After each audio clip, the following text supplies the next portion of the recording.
ఈ Lent days దినాలు, ఉపవాస దినాల్లో కూడుకున్న మనము ప్రభువు కృపను బట్టి, ప్రభువు ప్రేమను బట్టి ఏప్రిల్ మాసములో 8వ తారీఖులో సమకూడుకొని చక్కగా దేవుని యొక్క సన్నిధిలో చక్కగా పాటలు పాడిన పురుషులకు,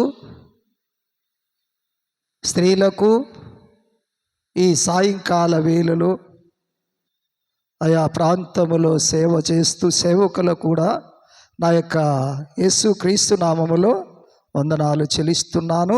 కూడి వచ్చిన పెద్దలకు, సంఘ సమాజానికి యేసుక్రీస్తు నామములో మీ అందరికీ ఈ సాయంకాల వేళలో మీకు శుభములు తెలుపుతున్నాను గనక, దాదాపు మీ మధ్యకు 2 సంవత్సరాలకు పైన ఏంటది కానీ రాలేక దేవుని చిత్తమును బట్టి, దేవుని కృపను బట్టి ఈ సాయంకాల వేళలో, ఈ రాత్రి సమయంలో మీ మధ్యకు రావటానికి నాకు చక్కటి అవకాశమును బట్టి సంఘానికి కూడా వందనాలు చెల్లిస్తూ ఆయన యొక్క మాటలు కొద్ది నిమిషాలు దేవుని మాటలు విందాము. ఇప్పటికే సమయము 8:04 అయింది గనక మనము చక్కగా కొద్ది నిమిషాలు దేవుని మాటలు విందాము.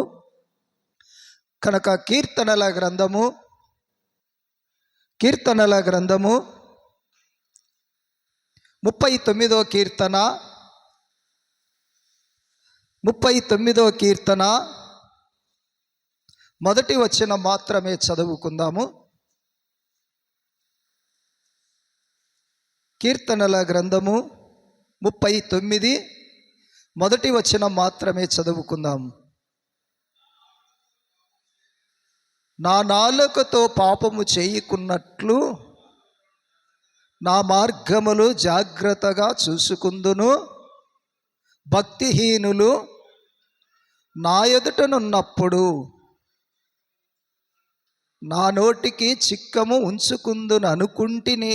దేవుడు తన మాటలు మనందరి వినికిడిలో దీవించినట్లు, ఆశీర్వదించినట్లు చిన్న ప్రార్థన చేసుకుందాం. పరిశుద్ధుడా, ప్రేమ కలిగిన మా తండ్రి, మహోన్నతుడా, మహాగణుడా, ఈ సాయంకాల వేళలో, ఈ రాత్రి సమయంలోనైనా కూడి వచ్చిన చిన్న మందగా కూడుకొని ఇక్కడ నిలబడి మాట్లాడుచున్న ప్రతి మాటను ఆలకిస్తావని, కృప చూపుతావని, సహాయము చేస్తావని, నీ పిల్లలు వినే మనసు, గ్రహించే మనసును కూడా దయచేయమని యేసు పరిశుద్ధ నామములో అడిగి స్తుతించుకొని ప్రార్థించుకొని వాక్య భాగములోకి వెళ్ళుచున్నాం పరమ తండ్రి. ఆమేన్. హల్లెలూయా, హల్లెలూయా. దేవుని మాటలు చక్కగా నా నాలుకతో పాపము చేయకున్నట్లు నా మార్గములు, మన మార్గములు ఎలా ఉండాలి? జాగ్రత్తగా, నీ మాటలు జాగ్రత్తగా చూసుకుందని అంటున్నాడు, జాగ్రత్తగా మాట్లాడదని అంటున్నాడు, జాగ్రత్తగా ప్రవర్తన, జాగ్రత్త అనే మాటల్లో నీ నాలుకతో పాపము చేయకున్నట్లు నా మార్గములన్నీ నేను జాగ్రత్తగా చూసుకుంటాను, జాగ్రత్తగా మాట్లాడుతాను, జాగ్రత్తగా ప్రవర్తిస్తాను, జాగ్రత్తతో అందరితో నేను జాగ్రత్తగా ఉంటాను, జాగ్రత్తతో మాట్లాడుతానని నీ నోటితో అనుకోవడం కాదు, దాన్ని పాటించాలి, దాన్ని నీ నోటిని కంఠినముగా చేయాలి అంటున్నాడు. ప్రేమైన సంగమా, ఈ రాత్రి సమయంలో దేవుని మాటలు చాలా విలువైనవి కనుక నీ నాలుకను జాగ్రత్తగా చూసుకో. ఏం మాట్లాడుతున్నావో నీ మార్గములన్నీ జాగ్రత్తగా చూసుకొనమంటున్నాడు. దేవుని వాక్యము చాలా విలువైనది గనక నీవు ఆయన మాటలను బట్టి, ఆయన వాక్యమును బట్టి నీవు జాగ్రత్తగా చూసుకున్నామని చెప్తున్నాడు. కనుక ప్రియమైన సంగమా, ఈ రాత్రి సమయములో దేవుని వాక్యం అంటున్న మాటలను బట్టి చూస్తే నీవు నేను కూడా ఒక్కసారి జాగ్రత్తగా ఉన్నామా, జాగ్రత్తగా మాట్లాడుతున్నామా అని ఒక్కసారి మనము పరీక్షించుకోవాలి అంటున్నాడు. కనుక నీ మార్గములు, నీ నాలుక చాలా జాగ్రత్తగా మాట్లాడాలి. ఏది మాట్లాడుతున్నావో, ఏది చేస్తున్నావో నీ నోటిని జాగ్రత్తగా మాట్లాడి, జాగ్రత్తగా ప్రవర్తించి, జాగ్రత్తగా నీ ఆలోచనలు, జాగ్రత్తగా నీ తలంపులు ప్రియమైన సంగమా, దేవుని వాక్యం అంటున్న మాటలను బట్టి చూస్తే నీ నాలుకతో జాగ్రత్తగా, నీ నాలుక నీవు నడుస్తున్న మార్గం, నీవు మాట్లాడుతున్న మాట చక్కగా ఉండాలి, చక్కగా మాట్లాడాలి, చక్కగా నీ నోటి మాటలు దేవునికి ఇష్టముగా ఉండాలని ప్రభు పేట మీకు తెలియజేస్తున్నాను గనుక ప్రియమైన సంగమా, ఈ రాత్రి సమయంలో దేవుని మాటలు చాలా విలువైనవి కనుక ఆ విలువైన మాటలు మన హృదయంలో ఉంచుకోవాలి అంటున్నాడు. కనుక అదే ద్వితీయోపదేశ కాండము 4వ అధ్యాయము 9వ వచనము చదువుకుందాము. అయితే నీవు జాగ్రత్త పడుము, నీవు కనులారా చూసిన వాటిని మరవకుండినట్లు అంటున్నాడు. అవి నీ జీవిత కాలమంతయు నీ హృదయములో నుండి తొలగిపోకుండినట్లు నీ మనసు బహు జాగ్రత్తగా, నీ నాలుకనే కాదు నీ మనసును కూడా బహు జాగ్రత్తగా కాపాడుకోవాలి, బహు జాగ్రత్తగా ప్రవర్తించాలి, బహు జాగ్రత్తగా నీ ప్రవర్తన, నీ నోటి మాటలు చాలా విలువైనవి. ప్రియమైన సంగమా, దేవుని మాటలు చాలా విలువైనవి గనక మనము ఎలా ఉండాలి? అయితే అంటున్నాడు, నీవు జాగ్రత్త పడుము అంటున్నాడు. నీవు కనులారా చూసిన వాటిని మరవకున్నట్లు, అవి నీ జీవిత కాలమంతయు నీ హృదయములో నుండి తొలకుండనున్నట్లు నీ మనసును బహు జాగ్రత్తగా కాపాడుకోవాలి, బహు జాగ్రత్తగా మాట్లాడాలి, బహు జాగ్రత్తగా నీ నోటి మాటలు ఉండాలి, బహు జాగ్రత్తగా నీ హృదయము ఉండాలి అంటున్నాడు. హల్లెలూయా, హల్లెలూయా. దేవుని మాటలు చాలా విలువైనవి. మనము కూడా విలువైన జీవితాన్ని, విలువైన మనసును, విలువైన నీ మాట తీరు విలువ కలిగి ఉండాలి, నీ ప్రవర్తన విలువ కలిగి మాట్లాడాలి. ప్రియమైన సంగమా, దేవుని వాక్యం అంటున్న మాటలను బట్టి చూస్తే ఒకసారి మనం ఆలోచించాలి. ఎలా ఉండాలంటే, నీవు అయితే అంటున్నాడు, నీవు జాగ్రత్త పడమంటున్నాడు. నీవు కనులార చూసిన వాటిని మరవకున్నట్లు, అవి నీ జీవిత కాలమంతా అంటున్నాడు.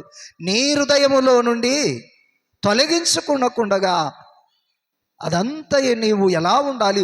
బహు జాగ్రత్తగా కాపాడుకోవాలి, బహు జాగ్రత్తగా. నీవు బయటికి వెళ్ళినప్పుడు జాగ్రత్త, నీ నోటి మాటలు జాగ్రత్త, నీ యొక్క చూపు జాగ్రత్త, ఏది మాట్లాడుతున్నావో నీవు జాగ్రత్త అంటున్నాడు. ప్రియమైన సంగమా, ఈ సాయంకాల వేళలో, ఈ రాత్రి సమయంలో చక్కటి మాటలు మనం వింటున్నాము. ఈ మాటలకు తగినట్లు నీ నాలుకను నీవు నేడుస్తున్నా జాగ్రత్త అంటున్నాడు. నీ మాటలు బహు జాగ్రత్తగా ఉండాలి, ఏది మాట్లాడినా నీవు జాగ్రత్తగా.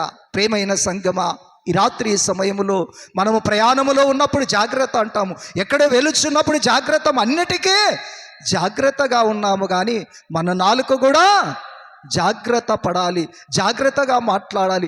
ఏది మాట్లాడుతున్నామో ఒకసారి మనము పరిశోధన చేసుకోవాలి, నీవు పరీక్షించుకోవాలి. నీ ప్రవర్తనలో జాగ్రత్త అంటున్నాడు, నీవు మాట్లాడే మాటల్లో జాగ్రత్త అంటున్నాడు. ప్రియమైన సంగమా, ఈ రాత్రి సమయంలో దేవుని మాటలను బట్టి, దేవుని వాక్యమును బట్టి నేను కూడా ఒక్కసారి ఆలోచించాలి అంటున్నాడు. కనుక ఈ నాలుక చిన్నదే కానీ నిప్పు లాంటిది. ఈ నిప్పు ఏమి చేస్తుంది? అడవినంతా తగలబెడుతుంది. వాటిని ఏమి చేయాలి? జాగ్రత్తగా మాట్లాడే మాటల్లో జాగ్రత్తగా ఉండాలి, జాగ్రత్తగా కాపాడుకోవాలి, జాగ్రత్తగా నీ ప్రవర్తన, జాగ్రత్తగా నీ నోటి మాటలు, జాగ్రత్తగా నీ ఆలోచనలు, జాగ్రత్తగా నీ తలంపులు, జాగ్రత్తగా నీ క్రియలు ఉండాలి అంటున్నాడు. ప్రియమైన సంగమా, ఈ రాత్రి సమయంలో చక్కటి మాటలు, అమూల్యమైన మాటలు, శ్రేష్టమైన మాటలు మనం వింటున్నాము. జాగ్రత్త అనే మాటలకు మనము తగినట్లు మన జీవితాన్ని ఒకసారి మనము పరీక్షించుకోవాలి అంటున్నాడు. ప్రియమైన సంగమా, దేవుని మాటలను బట్టి, దేవుని వాక్యమును బట్టి నేను కూడా ఒక్కసారి ఆలోచించాలి అంటున్నాడు. ప్రియమైన సంగమా, ఈ రాత్రి సమయములో దేవుని వాక్యము పరిశుద్ధ గ్రంథములో నుండి ఏమి చెప్తున్నాదో, ఏం మాట్లాడుతున్నాదో ఒకసారి మనం విందాము. కనుక దేవుని మాటలను బట్టి, దేవుని వాక్యమును బట్టి, అదే మార్కు సువార్త మార్కు సువార్త 13వ అధ్యాయము 9వ వచనము చదువుకుందాము.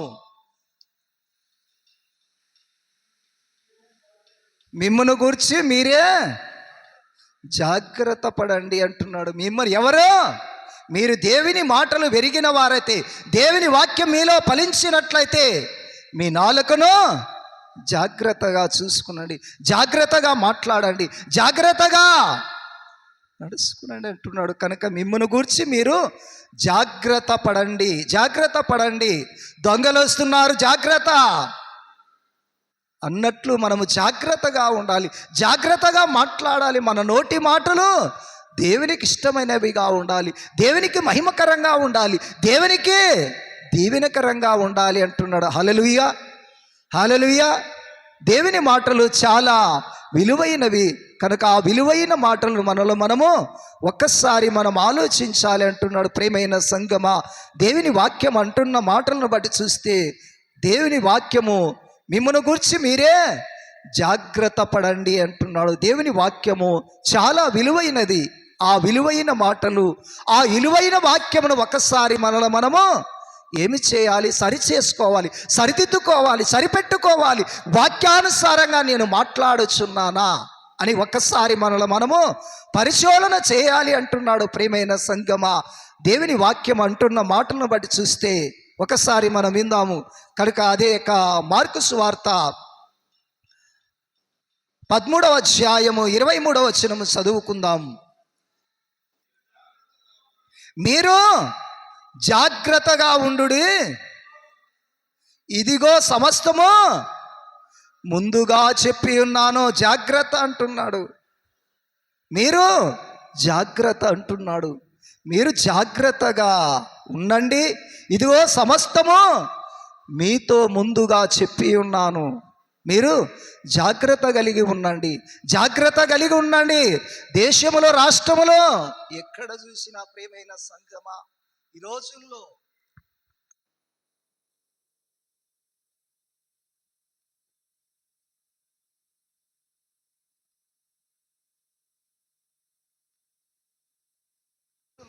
ఇది ఏ కాలము కనుక దేవుని మాటలను, దేవుని వాక్యమును బట్టి మనం ఎలా ఉండాలి? మీరు జాగ్రత్తగా ఉండి, ఇదిగో సమస్తము మీతో ముందుగానే చెప్పి ఉన్నాను అంటున్నాడు. చక్కటి మాటలు మనం వింటున్నాము. కనుక దేవుని వాక్యము చాలా విలువ కలిగినది. కనుక మనము కూడా విలువైన జీవితాన్ని, విలువైన మనస్సును ఒక్కసారి మనము పరీక్షించుకోవాలి అంటున్నాడు. ప్రియమైన సంగమా, దేవుని మాటలు చాలా విలువైనవి. కనుక మనము కూడా విలువైన జీవితాన్ని, విలువైన మనస్సును ఒకసారి మనము పరీక్షించుకోవాలి అంటున్నాడు. ఈ యొక్క సాయంకాల వేళలో, ఈ రాత్రి సమయంలో దేవుని వాక్యము అంటున్న మాటలను బట్టి చూస్తే ఒకసారి మనము పరీక్షించుకోవాలి అంటున్నాడు. కనుక యెహోషువ గ్రంథము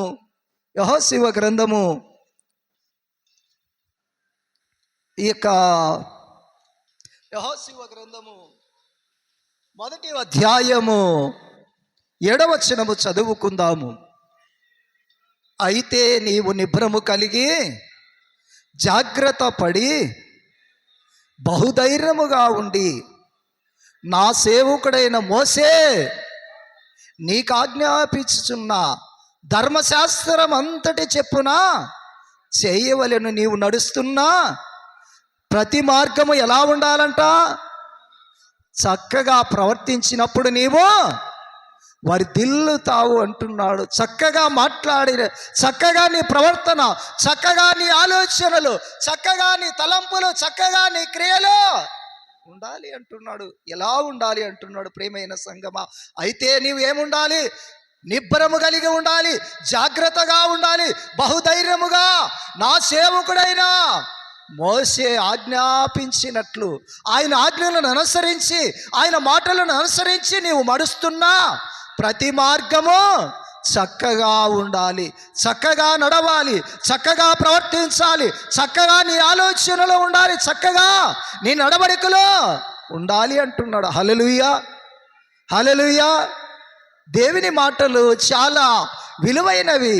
దేవుని వాక్యము నీవు ఏమిటుండాలి? నిబ్రము కలిగి ఉండాలి, జాగ్రత్తగా ఉండాలి, బహుధైర్యముగా ఉండాలి. నా సేవకుడైన మోషే నీకు ఆజ్ఞాపించుచున్న ధర్మశాస్త్రం అంతటిని చెప్పున చేయవలను, దాన్ని చదవాలి, దానిని అనుసరించాలి. నీ మనస్సు, నీ ప్రవర్తన, నీ నడవడికలు, నీవు నడుస్తున్న మార్గమంతా చక్కగా ఉండాలి, చక్కగా నడవాలి, చక్కగా ప్రవర్తించాలి. చక్కగా లేకపోతే వంకర టింకర ఉంటే నీలో ఏమీ లేనట్లు, బహు జాగ్రత్తగా లేనట్లే అంటున్నాడు. మన కొరకై తన యొక్క సిలువలో బలి అయిన, సిలువలో యాగమైన, సిలువలో మన కోసమై తన రక్తమును దారం పోశాడు, తన స్వరక్తం ఇచ్చాడు.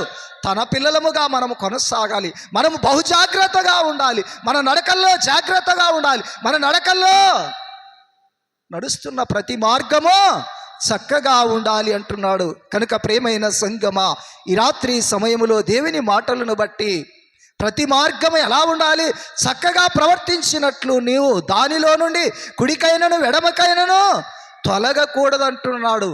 వాటిలో నుండి ధర్మశాస్త్రం అయితే ఏమి చెప్తున్నాదో, ఆజ్ఞలు ఏం పాటిస్తున్నాదో బహు జాగ్రత్తగా మనం నడుచుకోవాలి, బహు జాగ్రత్తగా ప్రవర్తించాలి. నీవు నిబ్రము కలిగి నీ ప్రవర్తనలో, నీ కుటుంబములో బహు జాగ్రత్తగా ఆయన వాక్యమును అనుసరించి, ఆయన మాటలను అనుసరించి, ఆయన మార్గములను అనుసరించి మోసే యెహోవా నీ నామము ఎంతో బలమైనది, ఎంతో ఘనమైనది. యెహోవా నీ నామము మోసే ప్రార్థించగా మన్నాను కురిపించితివి, యెహోషువ ప్రార్థించగా సూర్యచంద్రుల నాపితివి. యెహోవా నీ నామము మోసే ఎలాగూ ఎన్ని మలుపులు తిరిగినా, ఎన్ని చేసినా ఆయన చనగలేదు. ఎర్ర సముద్రము పాయలైంది. ఇశ్రాయేలు ప్రజలను నడిపించిన నాయకుడు. అలాంటి మనస్సు కలిగి, అలాంటి ప్రవర్తన కలిగి మనలో ఏముండాలి?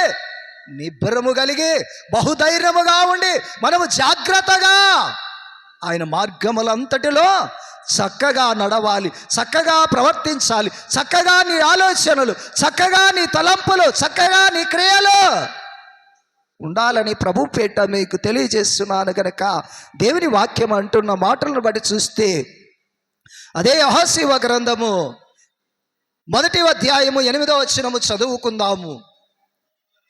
ఈ ధర్మశాస్త్ర గ్రంథమును బోధింపక తప్పిపోకూడదు, దానిలో రాయబడిన వాటి ప్రకారము నీవు చేయుటకు బహు జాగ్రత్త పడినట్లు దివారాత్రము ధ్యానించినాడలా నీ మార్గములన్నీ ఏమంట వర్ధిల్లుతాది, నీ కుటుంబము వర్ధిల్లుతాది, నీ పిల్లలు వర్ధిల్లుతారు. ఏది చేసినా నీలో జాగ్రత్త అనే మాటలను బట్టి ఒక్కసారి మనం ఆలోచించాలి. జాగ్రత్త. నీ ధర్మశాస్త్ర గ్రంథమునంతటిని బాగా పరిశోధన చేసి నీవు నడుస్తున్న మార్గమంతా చక్కగా ఉండాలి, చక్కగా ప్రవర్తించాలి, చక్కగా నడుచుకోవాలి అంటున్నాడు. ప్రియమైన సంగమా, దేవుని వాక్యము చాలా విలువైనది, చాలా అమూల్యమైనది, ముత్యముల కంటే శ్రేష్టమైనది. కనుక మనం ఎలా ఉండాలి? జాగ్రత్త కలిగి, జాగ్రత్తగా ధర్మశాస్త్ర గ్రంథమును దివారాత్రం ఎవరైతే ధ్యానిస్తున్నారో వారు ధన్యులు, వారు దేవుని చూసేవారు, వారిని దేవుణ్ణి కనుగొంటారు. వారిలో ఏమున్నట్లు? బహు జాగ్రత్తగా నడుచుకోవాలి, బహు జాగ్రత్తగా ప్రవర్తించాలి, బహు జాగ్రత్తగా నీ ఆలోచనలు, తలంపులు దేవునికి ఇష్టమైనవిగా ఉండాలి అంటున్నాడు. ప్రియమైన సంగమా, ఈ రాత్రి సమయంలో దేవుని వాక్యం అంటున్న మాటలను బట్టి చూస్తే నీవు నేను కూడా ఒక్కసారి ఆలోచించాలి అంటున్నాడు. ప్రియమైన సంగమా, ఈ రాత్రి సమయంలో దేవుని వాక్యము చాలా విలువైనది. కనుక విలువైన జీవితాన్ని, విలువైన మనస్సును నీవు నేను కూడా ఒక్కసారి ఆలోచించాలి అంటున్నాడు. ప్రియమైన సంగమా, ఈ రాత్రి సమయంలో దేవుని వాక్యము పరిశుద్ధ గ్రంథములో నుండి ఆమోసు గ్రంథము చదువుకుందాం. ఆమోసు గ్రంథము 5వ అధ్యాయము 10వ వచనము చదువుకుందాము. ఆమోసు గ్రంథము 5వ అధ్యాయము 10వ వచనము, పేజీ నంబరు 757. అయితే గుమ్మములో నిలిచి బుద్ధి చెప్పువారు జనుల మీద పగ పట్టుదురు. వారు ఏమిటంట? యథార్థముగా సత్యమును ఉన్నది ఉన్నట్లు బోధించుచే. ఈ రోజుల్లో ఏమైంది ప్రేమైన సంగమా? దేవుని మాటలు ఇది ఏ కాలము? జాగ్రత్తగా దేవుని మాటలు అంటూ అయితే అంటున్నాడు, గుమ్మములో నిలిచి బుద్ధి చెప్పేవారి మీద జనులు ఏమి చేశారు? పగ పట్టుదురు. వారు యథార్థముగా మాట్లాడుదురు. వారు బహుజాగ్రత్తగా పడి వారు జాగ్రత్తగా నడుచుకొని ఏమి చేస్తున్నారు? ఈ రోజుల్లో సత్యమును బోధిస్తుంటే, సత్యమును ప్రకటిస్తుంటే ఈ లోకం ఏమి చేస్తుంది ప్రేమైన సంగమా? దేవుని వాక్యం అంటున్న మాటలను బట్టి చూస్తే అదే ఆమోసు గ్రంథము ఈ యొక్క 5వ అధ్యాయము 13వ వచనము చదువుకుందాము. ఇది ఏ కాలము? ఇది చెడు కాలము. పడిపోవుటకు ముందు అహంకారము, గర్వము. వారిలో ఏమొచ్చింది? వారి జాగ్రత్త లేదు, వారి ప్రవర్తనలో జాగ్రత్త లేదు, వారి మాటల్లో జాగ్రత్త లేదు, వారి ఆలోచనలో. ఇదే కాలము, చెడు కాలములో మనము ఎలా ఉండాలి? జాగ్రత్తగా ఉండాలి, జాగ్రత్తగా ప్రవర్తించాలి, జాగ్రత్తగా మాట్లాడాలి అంటున్నాడు. కనుక ఇది చెడు కాలము గనక ఈ కాలములో బుద్ధిమంతులు ఎలా ఉంటారంట? ఊరుకుంటారట. వాక్యము వెరిగిన వారు ప్రేమైన సంగమా సర్వలోకానికి వెళ్ళి సర్వ సృష్టికి బోధించేవారి, సత్యమును బోధించేవారిని ఏమి చేస్తుంది?